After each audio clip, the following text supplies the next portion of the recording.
Halo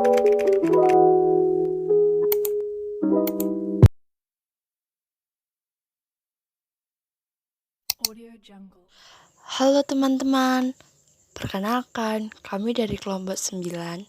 Di sini kami akan menampilkan sebuah PPT interaktif yang berjudul Perbedaan Pendidikan di Wilayah Indonesia bagian Barat, Tengah, dan juga Timur yang akan dibawakan oleh pemateri dari kelompok kami. Di antaranya yaitu yang pertama ada Muhammad Nur Syahuda sebagai pemateri perbedaan pendidikan di wilayah Barat. Yang kedua, Agnes Maharani sebagai pemateri perbedaan pendidikan di wilayah Tengah. Yang ketiga, Laila Fitria sebagai pembaca materi pendidikan wilayah bagian Timur. Dan terakhir, ada saya, Rahayu Sawitri, sebagai editor kali ini. Baik, langsung saja kita akan mendengarkan pemaparan dari anggota kami, yaitu Muhammad Nur Syahuda. Waktu dan tempat dipersilakan.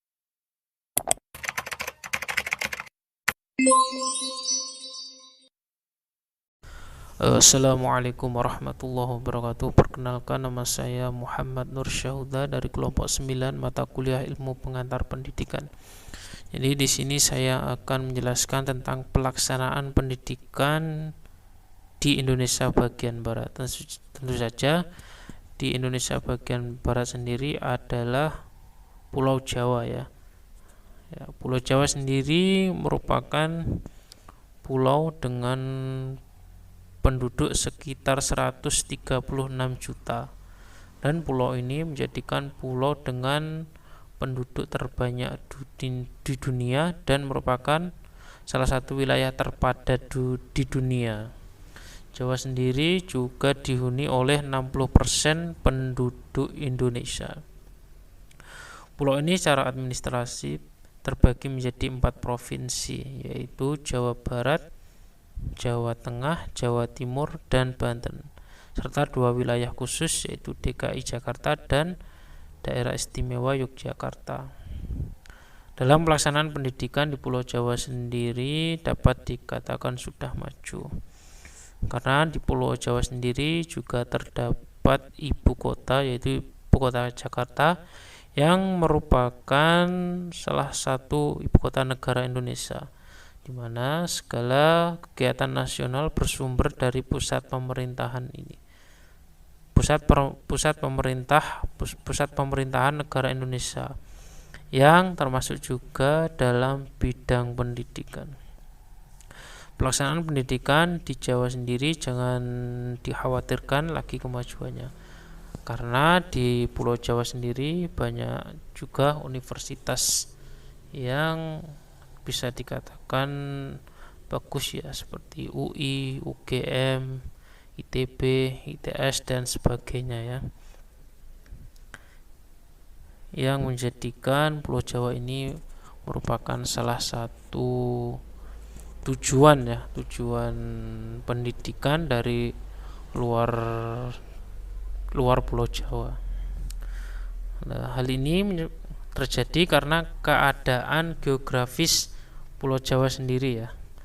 Keadaan geografis yang strategis yang berdekatan dengan pusat pemerintahan membuat Pulau Jawa ini menjadi lebih mudah dalam melaksanakan berbagai proses pendidikan dengan lengkap, terhitung dari tingkat SD, MI, SMP, SMA, sederajat, dan berbagai perguruan tinggi negeri yang telah berdiri di wilayah Pulau Jawa, sehingga warga Pulau Jawa tidak begitu kesulitan dalam mengenyam pendidikan di Pulau Jawa ini.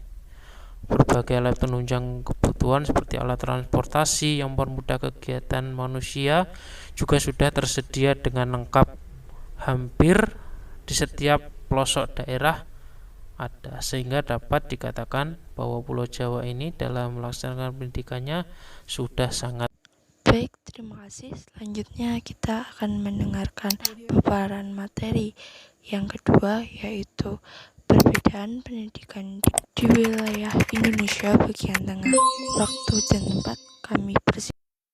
Baik, Assalamualaikum warahmatullahi wabarakatuh. Perkenalkan, nama saya Agnes Marhaini. Di sini saya akan meneruskan materi kelompok kami, yaitu pelaksanaan pendidikan di Indonesia bagian tengah. Bersekolah adalah mereka yang terdaftar dan aktif mengikuti pendidikan di suatu jenjang pendidikan formal atau pendidikan dasar, yaitu SD atau sederajat, SMP atau sederajat, pendidikan menengah yaitu SMA atau sederajat, dan pendidikan tinggi yaitu PT atau sederajat, maupun non-formal atau paket A setara dengan SD, paket B setara SMP, dan paket C setara SMA, yang berada di bawah pengawasan Kementerian Pendidikan Nasional atau Kemdiknas, Kementerian Agama atau Kemenak, instansi lainnya negeri maupun swasta.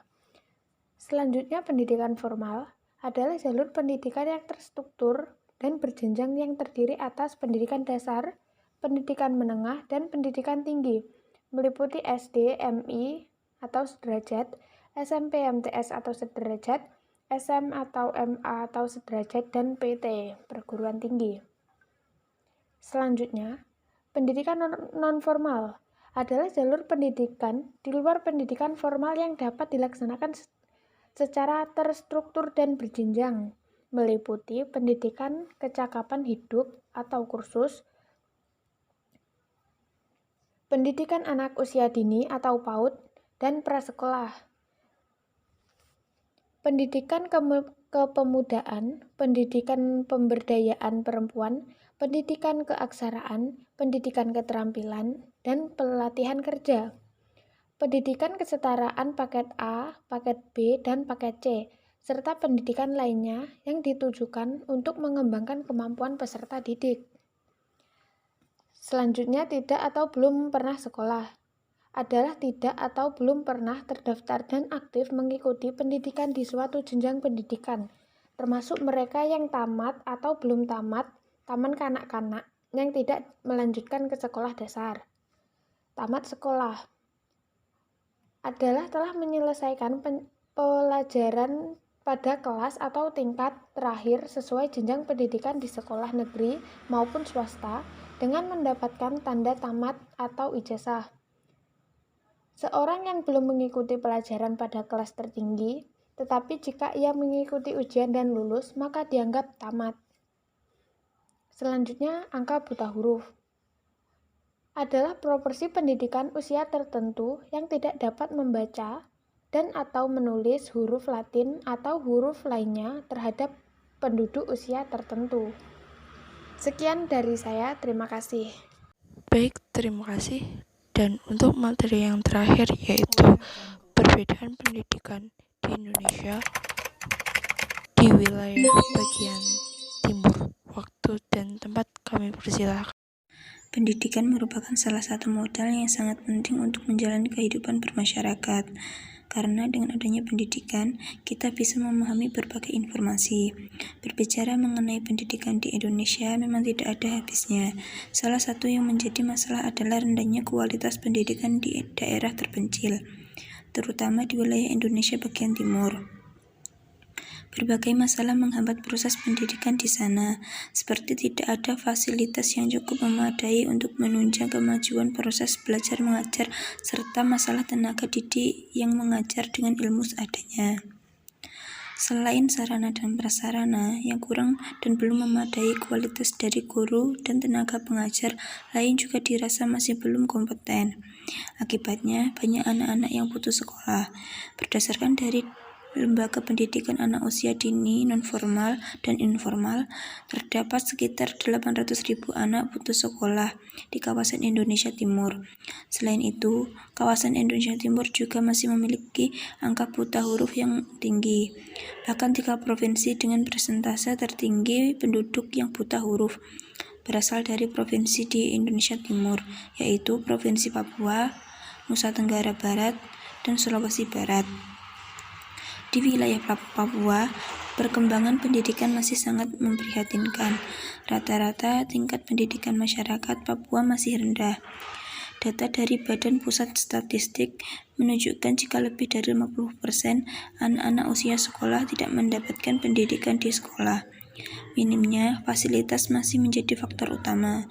Di Papua, masih banyak sekolah yang berdiri seadanya dengan menggunakan tenda dan kursi yang lapuk. Kualitas pengajar yang tersedia juga belum kompeten. Selain masalah fasilitas dan SDM, penyebab utama lainnya adalah minimnya stimulasi yang diberikan pada anak usia dini. Di Papua, anak-anak lebih banyak tumbuh dan berkembang alami tanpa diberikan edukasi yang baik.